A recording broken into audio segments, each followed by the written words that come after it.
Si vi lo que mi pareja decía de mí en secreto. Su familia intentó vengarse, pero todo se volvió en su contra. Soy Daniel, tengo 23 años, estudio medicina y trabajo medio tiempo en el taller mecánico de mi padre para ayudar a cubrir mis estudios. No es un trabajo glamuroso, pero me mantiene ocupado y me permite pagar las cuentas. Desde hace casi 10 meses estaba saliendo con Camila Mendoza, una chica de 22 que estudia comunicación en la misma universidad. Tiene unos 12.000 seguidores en Instagram y siempre está impecablemente arreglada. Su familia tiene muchísimo dinero. Para su cumpleaños número 21, le regalaron un BMW nuevo, y nunca ha tenido que trabajar. Vive del fondo fiduciario que le dejó su abuelo y la tarjeta de crédito de su padre. Todo ese paquete. El viernes por la tarde estaba en el taller ayudando a mi padre con una transmisión cuando recibí un mensaje de Rebeca, una amiga de Camila. En todos esos meses apenas habíamos hablado un par de veces, así que fue extraño recibir un mensaje suyo. Decía: hola, Daniel, necesito mostrarte algo, ¿podés llamarme cuando tengas un momento? Pensé que tal vez se trataba de alguna sorpresa de cumpleaños o algún plan en grupo,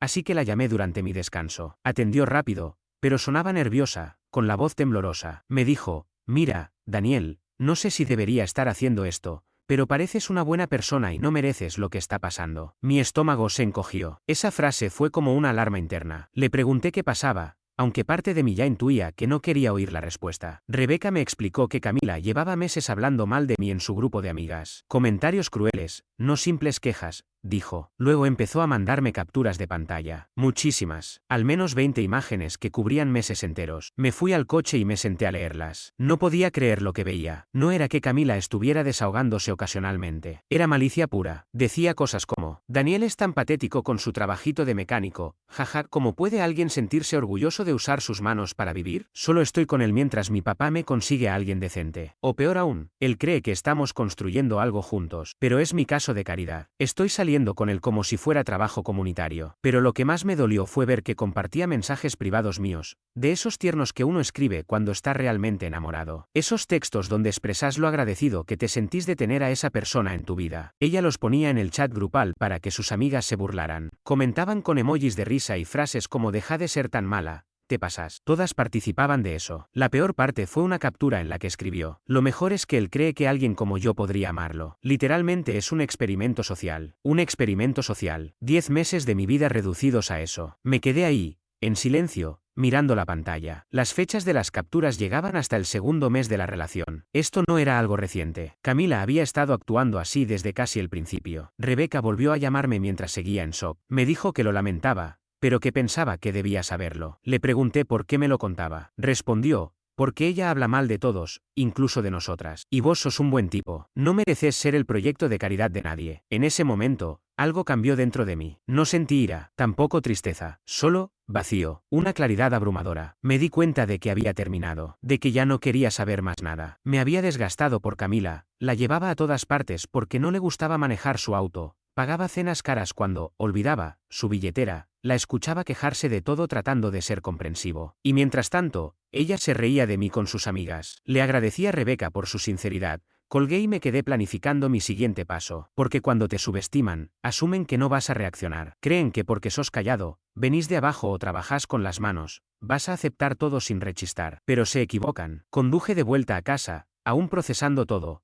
pero con esa sensación rara de lucidez, como cuando finalmente encajas todas las piezas de un rompecabezas que no entendías. Todas las veces que Camila me hizo sentir inferior, los comentarios disfrazados de broma que dolían, ahora sabían a verdad. Al llegar al departamento, Iván, mi compañero de cuarto, estaba cocinando ramen. Nada fuera de lo común para un viernes, ya que ninguno de los dos tenía dinero para salir todas las semanas. Camila te ha estado llamando como loca, dijo sin siquiera mirarme. Hasta marcó al teléfono del departamento un par de veces para ver si estabas acá. Miré el celular, 3 llamadas perdidas y muchos mensajes. Era ella, seguramente para confirmar nuestra cena de esa noche. Siempre elegía restaurantes caros, ridículamente caros. Uno de esos lugares donde el aperitivo cuesta más que una semana de supermercado. Sus mensajes eran los de siempre. Amor, ¿dónde estás? Reservé en ese restaurante nuevo de sushi para las 8, ¿puedes venir a buscarme a las 7:30? Me quedé mirando la pantalla. Esta chica me había estado humillando durante meses, y esperaba que yo siguiera cumpliendo como si nada. Como si aún tuviera el privilegio de mi atención. Pero no le respondí. En lugar de eso, abrí las capturas de pantalla. Seleccioné la peor, esa donde decía que yo era su caso de caridad,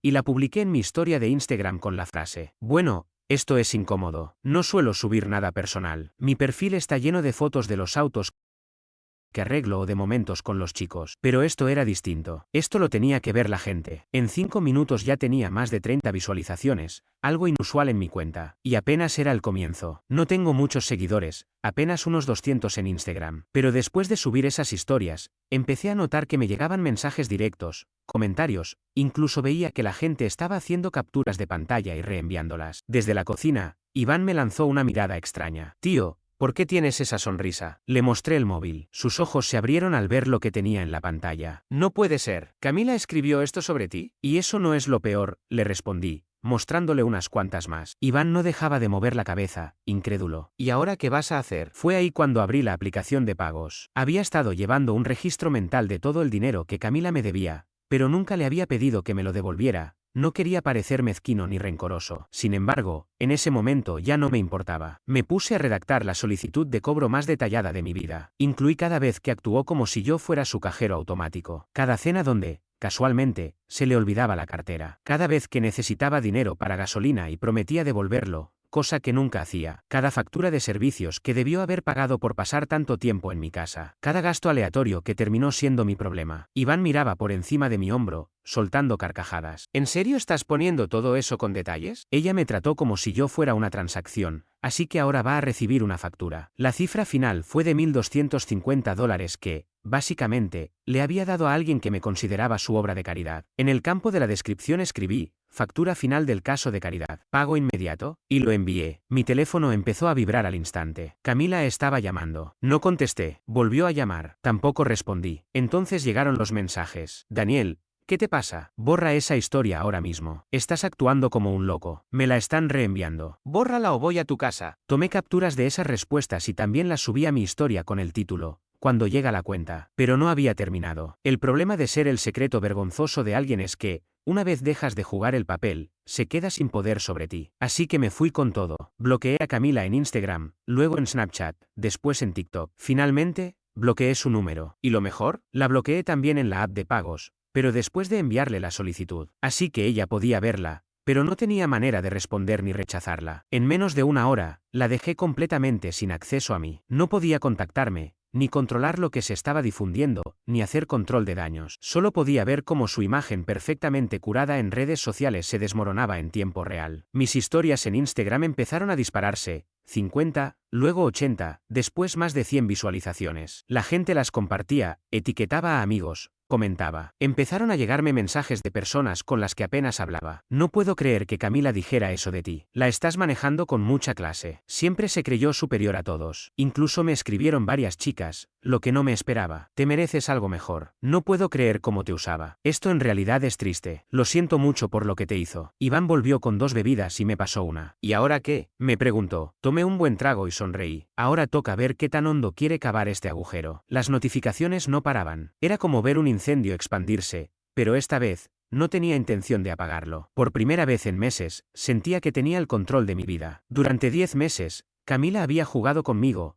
haciéndome sentir que debía agradecerle por estar a su lado. Pues bien, el juego terminó. La mañana del sábado fue un completo caos. Me desperté con el teléfono vibrando sin parar. Cuando lo revisé, ya eran las 9 de la mañana y tenía más de 150 notificaciones. Mensajes de Instagram, Snapchat, números desconocidos. La historia se había vuelto viral mucho más de lo que imaginé. Iván ya estaba despierto y me miró con una sonrisa de oreja a oreja. Tienes que ver esto. Eres famoso. Me mostró su móvil. Alguien había subido capturas de mis historias a TikTok con el sonido de "Ella pertenece a la calle". Ya tenía miles de visualizaciones. Mira esto, me dijo pasándome una taza de café. También lo publicaron en la página anónima de confesiones de la universidad. Está repleta de comentarios. Algunos compartían sus propias experiencias con Camila, diciendo que siempre fue falsa o altanera. Otros hablaban en general sobre chicas ricas que creen que están haciéndole un favor a los demás al salir con ellos. Mis mensajes directos estaban llenos. Unos 60 mensajes, mínimo. Muchos de chicos que apenas conocía. Te salvaste, amigo. Siempre supe que era una falsa. Eso fue de Rey. La verdad, respeto total. Pero lo más inesperado fueron los mensajes de chicas, muchas del mismo círculo de Camila. Daniel, lo siento mucho. No sabía que decía esas cosas. También habla mal de todas nosotras. Siempre me pareciste un buen tipo. Te mereces algo mucho mejor. Incluso me llegaron propuestas para salir a tomar un café. Y aunque no estaba pensando en empezar nada con nadie, reconozco que fue un alivio saber que no todos me veían como una causa perdida. Pero el verdadero espectáculo fue ver cómo el mundo de Camila se derrumbaba en directo. Lo que no anticipé fue que,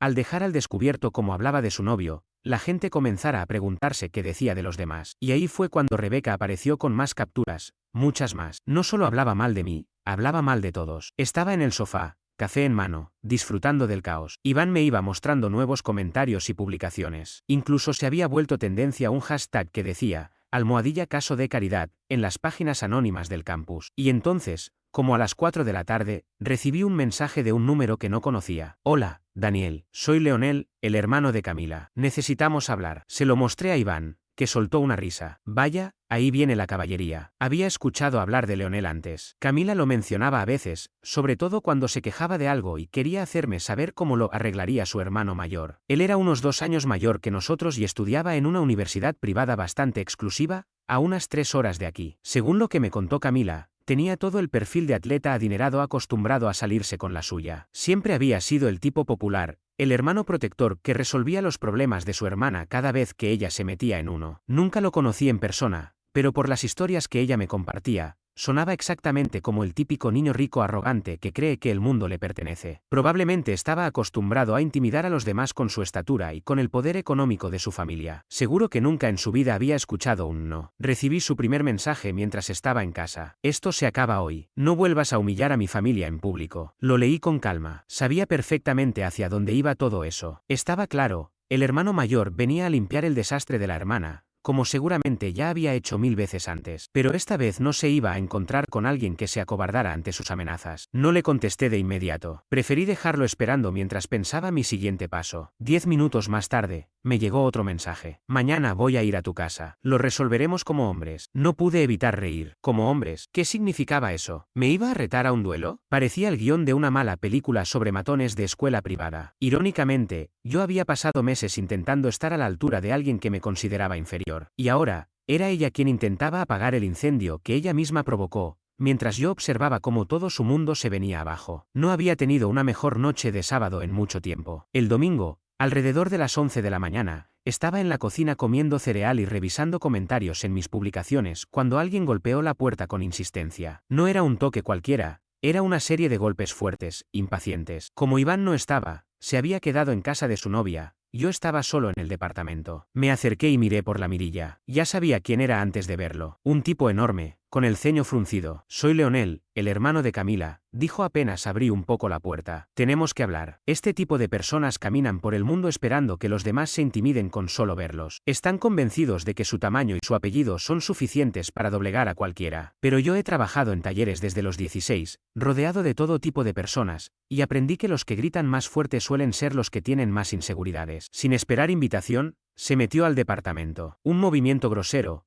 pero exactamente lo que uno esperaría de alguien como él. Miró alrededor con desprecio. Mi lugar no es lujoso, apenas un departamento de estudiante con muebles usados y repuestos de auto en una esquina. Pero él lo recorrió como si estuviera viendo una pocilga. Bonito lugar, soltó con sarcasmo. ¿Qué quieres? Se me acercó usando su altura para tratar de imponer presencia. Quiero que dejes de arruinar la reputación de mi hermana. Lo que hiciste fue una locura. ¿Lo que yo hice? Tu hermana me llamó su caso de caridad durante meses y se burló de mí con sus amigas. Solo compartí sus propias palabras. Eso está sacado de contexto. Así hablan las chicas entre ellas. Invadiste su privacidad porque no pudiste con el rechazo. Me costó no soltar una carcajada. ¿Rechazo? Fui yo quien terminó la relación. Y no hay ningún contexto que justifique que me llamara un experimento social. Leonel se acercó más. Podía oler su colonia cara. Esto es lo que vas a hacer. Vas a borrar todo lo que publicaste, vas a pedir disculpas públicas y vas a compensar a mi hermana por el daño emocional. ¿Compensarla? Ella me debe más de $1200. Él sonrió con arrogancia. Eso no es nada para nosotros. Pero lo que hiciste con su reputación, eso sí va a salirte caro. ¿Y si no? Pregunté. Fue entonces cuando se acabó su actuación. Su tono cambió y me dejó claro el tipo de persona que era. Con voz baja y amenazante, empezó a insinuar cómo podía hacer que me fuera mal en el trabajo o cómo algunas comisiones de admisión a escuelas de medicina podían recibir información inconveniente sobre mí. Dijo que su familia tenía contactos en todas partes. Mientras lo escuchaba,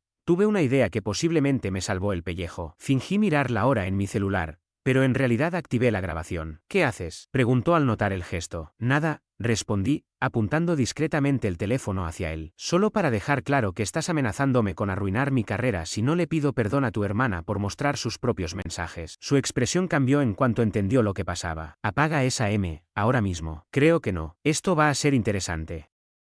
El hijo de una familia poderosa, intentando intimidar a un estudiante porque su hermana quedó expuesta. Internet va a amar esto. Intentó quitarme el teléfono, pero retrocedí rápido. Gracias a los años en el taller, tengo buenos reflejos. No te conviene. Esto es agresión, y está todo grabado. Eres un tonto, gruñó, pero no volvió a intentarlo. ¿Sabes quién es mi padre? Sí. El mismo que crió a una hija que usa a los demás y a un hijo que los amenaza. Voy entendiendo. Se quedó un segundo en silencio. Claramente no estaba acostumbrado a que le respondieran así. Esto no ha terminado, dijo al fin, y se fue dando un portazo que hizo temblar el marco. Inmediatamente guardé la grabación en la nube y mandé copias a Iván y Rebeca, por si acaso la familia Mendoza decidía escalar más las cosas. 20 minutos después, el teléfono volvió a sonar. Número desconocido. Ya estaba preparado. Daniel, habla Patricia, la madre de Camila. Me han dicho que conociste a mi hijo hoy. Su tono era gélido. Nada de emoción. No era una madre dolida. Era una mujer acostumbrada a imponer su voluntad con pura frialdad. Sí. Vino a amenazarme. Muy encantador. Ella dijo que Leonel solo quería tener una conversación civilizada y que yo estaba siendo irracional. Le respondí que su hija me trató como basura y su hijo me amenazó con arruinar mi futuro. ¿Eso le parecía razonable? Fue entonces cuando ella mostró su verdadera cara. El esposo de ella forma parte del consejo directivo de la universidad, y, según me dijo, bastaba una llamada suya para que perdiera mi beca. Otra llamada y ningún programa de medicina aceptaría mi solicitud. Aseguró que su familia tenía influencias en todos lados y que yo no era más que otro estudiante sin recursos al que podían hacer desaparecer sin dejar rastro. Cuando le pregunté si eso era una amenaza, respondió que solo estaba poniéndome en contexto. Me exigió que borrara las publicaciones, que ofreciera una disculpa pública y que me preparara para enfrentar las consecuencias si no lo hacía. Luego cortó la llamada, pero yo ya sonreía antes de que colgara. De verdad creían que podían amedrentarme y salir impunes. Ni bien terminó la llamada, subí el vídeo de Leonel amenazándome, con un título claro: cuando las familias ricas envían a sus hijos a intimidarte. Además, publiqué capturas de los mensajes donde se mencionaban amenazas directas a mi beca y a mis futuras solicitudes a escuelas de medicina. La reacción fue inmediata. En menos de una hora, la publicación ya tenía más de 500 vistas y más de 200 comentarios. Empezó a circular por todos lados. Los estudiantes estaban indignados al ver cómo algunas familias con poder intentaban silenciar a quienes no formaban parte de su círculo. Incluso el periódico del campus retomó la historia, y alguien inició una petición contra el uso de influencias para encubrir el mal comportamiento de ciertos estudiantes. Los comentarios eran contundentes: esto es justo lo que está mal en el sistema educativo, los hijos de familias ricas creen que pueden hacer lo que se les antoje, la audacia de amenazar el futuro de alguien por esto hay que compartirlo por todos lados, la gente debe saber cómo operan estas familias. Lo más interesante fue cuando noté que su familia empezaba a entrar en pánico. A lo largo del día, varios de sus perfiles en redes sociales pasaron a ser privados o fueron eliminados. La cuenta de Instagram de Leonel desapareció por completo. Camila, por su parte, dejó de publicar por primera vez en meses. A eso de las 4 de la tarde, alguien volvió a tocar la puerta. Revisé cuidadosamente por la mirilla, esperando encontrarme con otro familiar dispuesto a seguir con las amenazas. Pero no. Esta vez era Camila. Estaba sola y se veía completamente descompuesta. Su cabello revuelto, sin una gota de maquillaje, los ojos rojos e hinchados de tanto llorar. No era la chica impecable de las redes sociales que había conocido, sino alguien cuya fachada cuidadosamente construida se había desmoronado en menos de una semana. Daniel, por favor, ¿puedo hablar contigo 5 minutos? Abrí la puerta, pero no la invité a pasar. Por un instante sentí lástima al verla en ese estado, pero bastó con recordar esos 10 meses de sentirme como si le debiera el favor de que me prestara atención, mientras se burlaba de mí a mis espaldas, para volver a ponerme firme. ¿Qué necesitas, Camila? Quiero que esto termine. Las publicaciones, los comentarios, todo. Mi familia está intentando ayudar, pero solo están empeorando las cosas. Y no se equivocaba. Cada movimiento que hacían no hacía más que confirmar ante todos la clase de personas que eran. Nunca quise que te amenazaran ni que intentaran meterte en problemas con la universidad. Eso no era lo que quería. ¿Y qué querías? ¿Que me quedara callado y siguiera siendo tu caso de caridad eternamente? Fui una tonta. Esos mensajes, Solo intentaba quedar bien con mis amigas. No lo decía en serio. Saqué el documento que había preparado durante el fin de semana, una factura detallada con fechas y montos de todo lo que había invertido en nuestra relación. Se lo entregué sin dudar. Toma, ya no soy tu caso de caridad. Considéralo tu evaluación final. Ella observó las hojas sin entender al principio. Eran 2 páginas completas con cada salida, cada estancia en mi departamento, cada cena. Todo anotado. ¿De verdad me estás cobrando por citas? ¿Por haberme quedado en tu casa? ¿De verdad pensaste que podías burlarte de mí durante meses, aprovecharte económicamente, y que no habría consecuencias? Fue en ese momento cuando toda su falsa culpa desapareció. Volvió a ser la Camila que conocía de verdad. Hecha una furia, arrugó las hojas y las tiró al suelo. ¿Quieres la verdad? Sí. Eras caridad. Eras un pobre tipo desesperado y me diste pena. Al menos yo te di una oportunidad. Nadie de mi entorno te habría mirado ni 2 veces. Ahí estaba. A pesar de todo lo que había pasado, de que su mundo se viniera abajo y de que las amenazas de su familia hubieran resultado contraproducentes, no podía evitar revelar su verdadera personalidad. Gracias por demostrarlo una última vez, le dije. Ahora todos saben quién eres realmente. Mi familia va a destruirte. No sabes lo que acabas de empezar. Cerré la puerta y la observé por la mirilla. Se quedó parada un minuto más, y luego se fue. Esa fue la última vez que la vi en persona. El jueves por la mañana llegó la noticia que estaba esperando. Camila se había dado de baja oficialmente de la universidad y se transfería a una institución en otro estado. Según me dijo Rebeca, no soportaba las constantes miradas ni los recordatorios de cómo había arruinado su vida. La misma chica que me hizo sentir inferior durante 10 meses, ahora huía de las consecuencias de sus actos. Mientras tanto, yo empecé a recibir mensajes de medios que querían entrevistarme sobre cómo enfrentar la intimidación y sobre la importancia de exigir responsabilidades, sin importar cuán poderosa sea la familia de alguien. A veces, la basura realmente se recoge sola. Solo hay que ser paciente. 2 días después de que Camila apareciera en mi puerta lanzando advertencias, descubrí que su familia no estaba bromeando. Decidieron ir con todo. Fue, sinceramente, el peor error que pudieron cometer. La mañana del jueves recibí un correo de la oficina del decano. Mi beca estaba siendo reevaluada por informes preocupantes relacionados con mi conducta. No incluía detalles, solo que debía agendar una reunión urgente para discutir mi situación académica. Poco después, mi padre me llamó desde el taller. Alguien había hecho una denuncia anónima ante la Agencia de Protección Ambiental, acusándonos de desechar aceite de motor y otros residuos peligrosos de forma ilegal. Un lunes cualquiera, inspectores de la Agencia de Protección Ambiental se presentaron sin previo aviso en el pequeño taller mecánico de mi padre. Eso no ocurre porque sí. Solo pasa cuando alguien con influencia hace una llamada en el momento exacto. Pero no se detuvieron ahí. Esa misma tarde, Iván llegó a casa claramente alterado. Su novia había sido abordada por una persona que se presentó como periodista del periódico universitario. Le preguntó si yo tenía antecedentes de comportamiento agresivo hacia mujeres o si alguna vez me había comportado de forma inapropiada con alguna estudiante. Ahí entendí que ya no se trataba solo de intimidaciones. La familia de Camila estaba decidida a arruinarme la vida utilizando cada recurso a su alcance. Tocaron todos los frentes a la vez: mi ayuda financiera, mi familia, la reputación del negocio de mi padre, mi buen nombre. Y el golpe más duro llegó el viernes. Recibí una llamada de la Facultad de Medicina a la que ya había sido admitido. Mi plaza estaba en revisión por nueva información relacionada con mi carácter. No dijeron qué información ni de dónde provenía, pero la coincidencia temporal no dejaba lugar a dudas. Me quedé sentado en el sofá, mirando el móvil como si esperara que todo fuera una pesadilla. Meses de sacrificio estaban por irse por la borda solo porque una familia con dinero no soportaba que su hija quedara expuesta por sus propias palabras. Iván caminaba de un lado al otro, proponiendo buscar asesoría legal. Pero ¿cómo iba a pagar abogados? Fue en ese momento cuando comprendí que ellos habían cometido un error. Uno solo, pero crucial: subestimaron la cantidad de pruebas que tenía guardadas. Y olvidaron que en Internet nada se borra para siempre. Esa noche empecé a reunir lo que llamé mi paquete de respaldo. Compilé cada captura de pantalla, cada audio, cada amenaza, cada intento de coacción. Todo organizado por fechas, con contexto y detalles. Pero no me quedé ahí. Contacté a todos los que me habían escrito tras la viralización de la historia original. Reporteros, abogados que se ofrecieron a ayudar, estudiantes que habían pasado por experiencias similares, organizaciones que se dedicaban a denunciar abusos de poder por parte de familias influyentes. Les conté todo lo que estaba pasando y les pregunté si seguían interesados. La respuesta fue inmediata y abrumadora. Resultó que cuando una familia poderosa comienza a cumplir sus amenazas contra un estudiante universitario,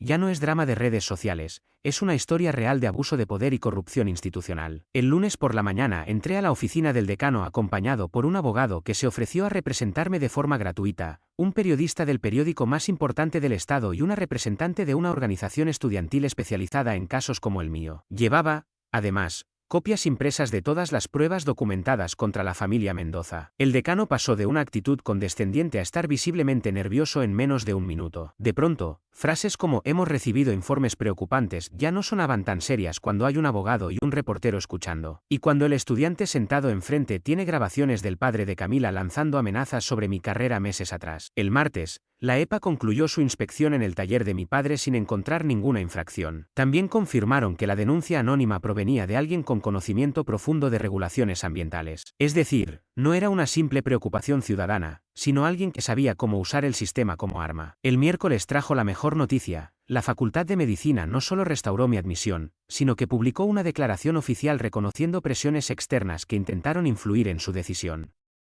Aclararon que su criterio de selección se basaba exclusivamente en el mérito académico, no en intereses de donantes con apellidos importantes. La familia de Camila trató de hacer control de daños, pero ya era demasiado tarde. Su abogado emitió un comunicado diciendo que solo eran padres preocupados queriendo proteger a su hija. Nadie lo creyó. Las pruebas dejaban claro que se trataba de un ataque orquestado. Alfonso, su padre, tuvo que renunciar a 3 juntas directivas, cuyos miembros decidieron que el comportamiento de su familia no representaba los valores de sus instituciones. Patricia, su madre, perdió todo el apoyo en sus labores filantrópicas. Las demás familias adineradas no querían verse salpicadas. Leonel, el hermano, perdió su admisión a la Facultad de Derecho de forma definitiva y fue expulsado de la universidad en la que estudiaba por conducta incompatible con los valores institucionales. Las universidades no quieren verse asociadas a escándalos nacionales por amenazas y extorsiones. Pero fue Camila quien más lo sintió. La universidad a la que había intentado transferirse decidió que no quería verse involucrada en esa polémica. Le pidieron, de manera discreta, que se marchara. Y así,